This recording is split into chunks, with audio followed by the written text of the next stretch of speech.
What's up, yo? Greetings in the name of the Most High, yeah. It's your boy King Yadiya, aka King Solomon, staying wise in life and in these markets. And I'm gonna do a trade recap on ROMEO, ticker RMO.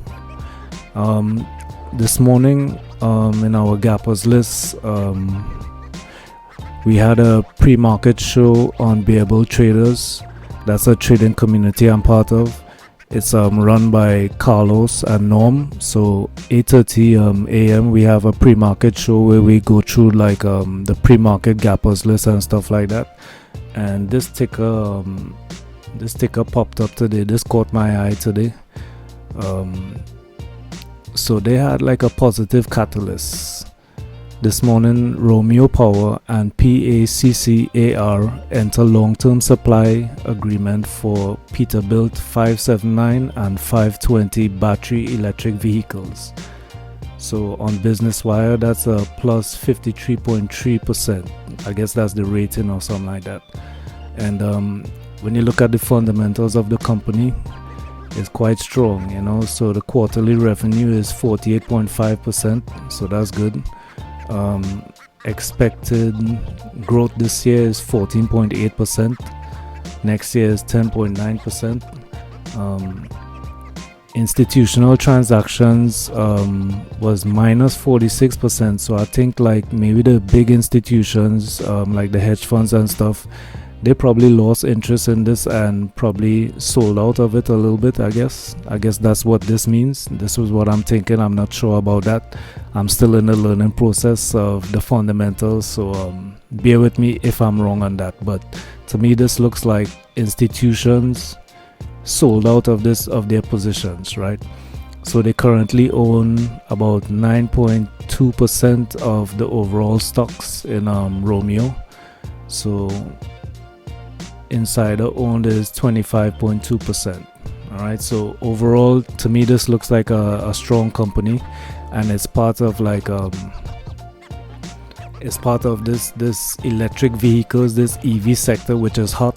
So that's another big catalyst. So we have good news as a catalyst, positive news, plus it's in a hot sector, which is the EV sector, right? So I had my eye on that this morning on my watch list. So let's see, let's make this bigger here. So this morning here I entered at the break of the pre-market high, which is this red line right here.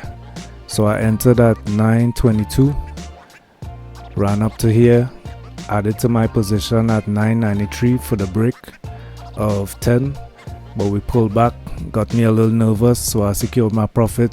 I stopped out.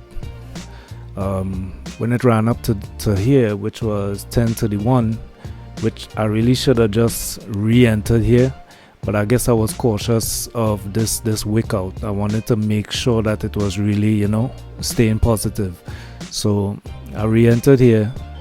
This big candle kind of got me nervous, so I lost a little bit here. No, what was that? 1030 to 1008. So yeah, I lost a decent amount on this play right here from my profits from here, right?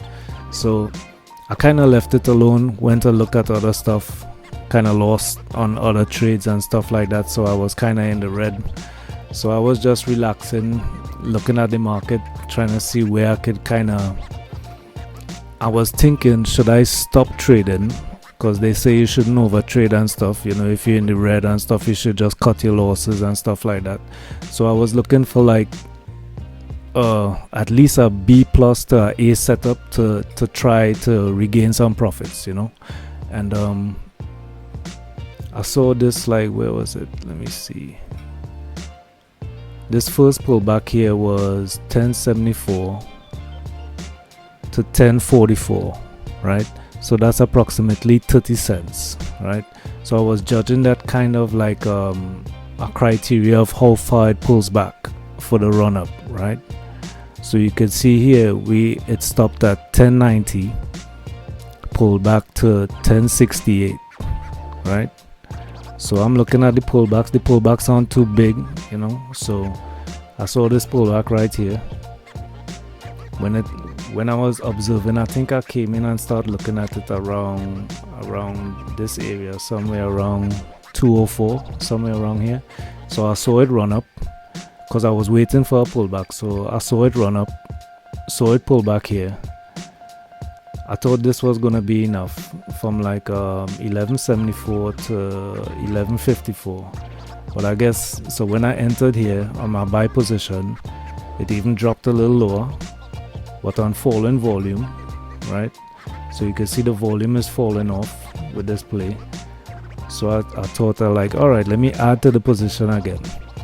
So I added to my risk, and I was using probably the break of like this area here as like my stop out point. So we ran up crazy here. Like in the afternoon, we get up to, so from 1143 to 1213 or around 15. I think it was 15, yeah, approximately 72 cents.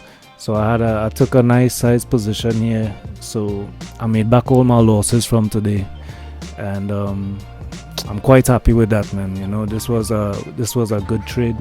I could still re-enter right here, but I'm gonna quit while I'm ahead, you know what I'm saying, because the market kind of chopped me up today. So I'm not gonna go too crazy. I'm already in profit. I'm in like 2-hour profit right now, return on investment on my P&L. So I mean, that means like it's 2%. So whatever the amount of money I have in my my brokerage account, I made 2% profit on that.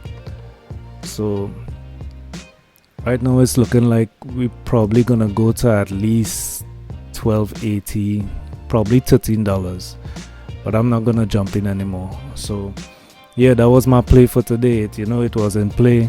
You gotta trade stocks that have good news catalysts, or news in general. Just news, whether it's good or bad, makes the stock move, right? And yeah, that's why I kept this on my watch list. As you can see, the volume is crazy right here. We at 133 million right now in traded volume. The RVOL is 2,380%. That's crazy RVOL, you know what I'm saying? So this was a good trade, man. Like for the people, like if I stuck with it from like here, that would have been, but anyway, that would have been crazy, man. I got my trading psychology. I gotta work on it, work on my confidence and stuff like that. And I could have held this all the way up here, man. That would have been a crazy trade, man. 995 to 1216, man. That would have been crazy. All right, y'all. It's your boy King Yediya, aka King Solomon, staying wise in life and in these markets. And y'all trade safe, man. Blessings to y'all.